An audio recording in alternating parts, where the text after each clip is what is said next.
So, hi everyone. Today we are going to discuss about Rocaltrol drug. So, this is what I found about Rocaltrol, which is description and classification of drug.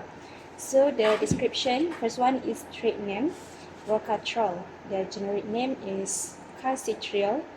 For the dosage form, there are two, oral and parenteral, and the strength available 0.25 mcg, 0.5 mcg, and 1 mcg per ml.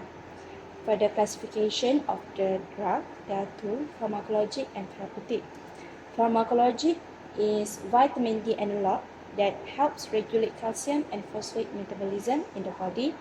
And the therapeutic is calcium regulator that used to treat conditions related to calcium imbalance, such as hypocalcemia.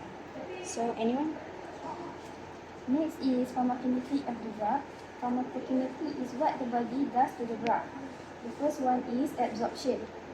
Absorption is the transfer of a drug from administration into the bloodstream.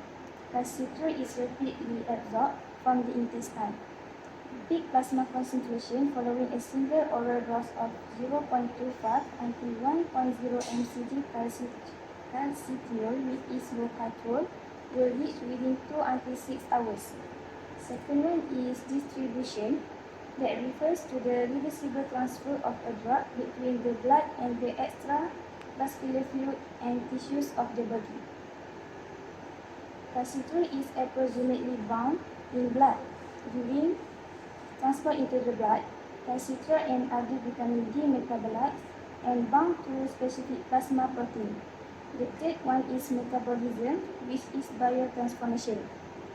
Calcitriol is hydrolysate and oxidized in the kidney and in the liver by a specific cytochrome P450 isoenzyme, CYP24A17 metabolite, with different degrees of vitamin D activities have been identified.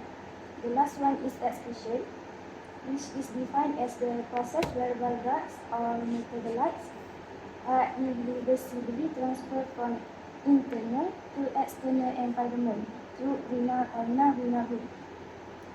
Enterohepatic recycling and biliary excretion of calcitriol occur. The elimination half-life of calcitriol in plasma range between 5 to 8 hours. So, the next one. I will continue with the pharmacodynamic properties of the drug. Pharmacodynamic is what the drug affects our body. So the first one is mechanism of action. It is a form of vitamin D. As we know, vitamin D helps in retain our calcium and phosphorus level. Also, it prevents and treats low calcium levels in people with kidney disease and used in people with parathyroid gland conditions. The second one is how the drug affects our body. Firstly, it increases the amount of calcium by stimulates kidney to reabsorb both calcium and phosphorus from the glomerular filtrate. And the second one is by inhibits the release of calcitonin, in which it is a hormone that reduces blood calcium primarily by inhibiting calcium release from bone.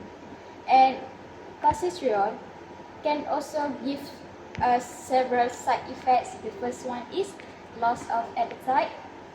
The second one, back, bone, joint or muscle pain, constipation, dry mouth, eye pain, redness, sensitivity to light, headache, fast, slow or irregular heartbeat, nauseous, vomiting, diarrhea, and sleepiness, stomach, abdominal pain, and also the last one, increased thirst. So the last one.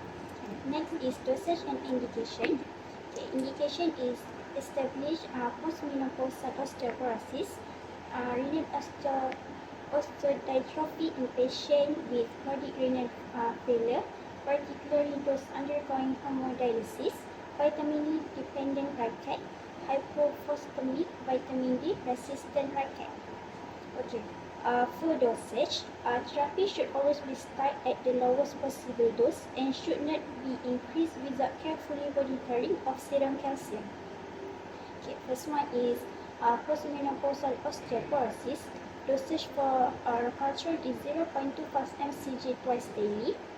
Renal osteodytrophy, the initial daily dose is 0.25 mcg.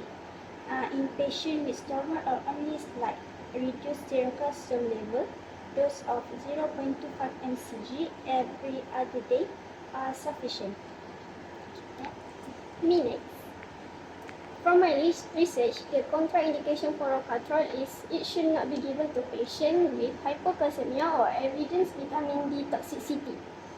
Use of Rocaltrol in patients with non-hypersensitivity to Rocaltrol or any drugs from the same class or any of the inactive ingredients is contraindicated. Next, there would be warning and precautions. The first one is patients with vitamin D resistant rickets familiar with hypophosphatemia who are being treated with Rocaltrol must continue their oral phosphate therapy. Second is caution. Caution is called for in patients with renal failure because of the danger of ectopic calcification. Third, Rocaltrol is the most potent vitamin D metabolites available. The administration of Rocaltrol to patients in excess of their daily requirements can cause hypercalcemia. Therefore, pharmacologic doses of vitamin D should be withheld during Rocaltrol treatment to avoid hypercalcemia. Next, patients with normal renal function who are taking Rocaltrol should avoid dehydration. Adequate intake should be maintained. Lastly, excessive dosage of Rocaltrol induces hypercalcemia. Therefore, early treatment during dosage adjustment, serum calcium should be determined twice weekly. Next. Okay, I will continue with adverse reaction. So I have a summary of adverse reaction occurring in patient receive Rocaltrol table. I have 3 stages of adverse reaction, which is very common, common and uncommon.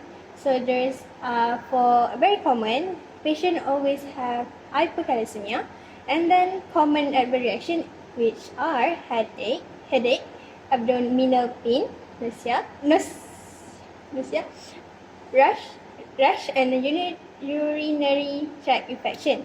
And so for uncommon adverse reaction is decreased appetite, vomiting, blood creatine increase, and then the adverse reaction of calcitrol have similar to those found when an excessive dose of vitamin D is taken, such as hypercalcemia syndrome and also calcium intoxication.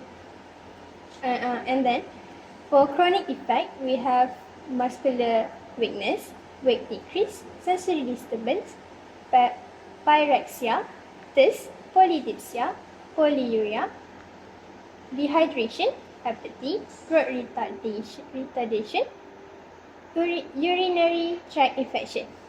And then for inpatient with normal renal function, chronic hypercalcemia may be associated with serum creatinine increase. And then for hypersensitive reaction, which is only happen in susceptible individual, are pruritus, urticaria, rash, and erythema. And then in concurrent of hypercalcemia and hyperphosphatemia, soft tissue calcification may occur and can only be seen through radiographically. And then normalization of elevated serum calcium within a few days of treatment withdrawal faster than in treatment with vitamin D3 preparation. And then during post-marketing of Rocaltrol 15 years back, the number of adverse effects reported from clinical use of Rocaltrol in all indication is very low, with each individual effect, including hypercalcemia. And then the storage condition for capsule in blister for Rocaltrol is to not store above 25 degrees Celsius, and it needs to be stored in the original package and keep blister in the outer carton so it can protect from light and moisture. So that's all for our discussion about Rocaltrol today. Hope that all of us understand about Rocaltrol.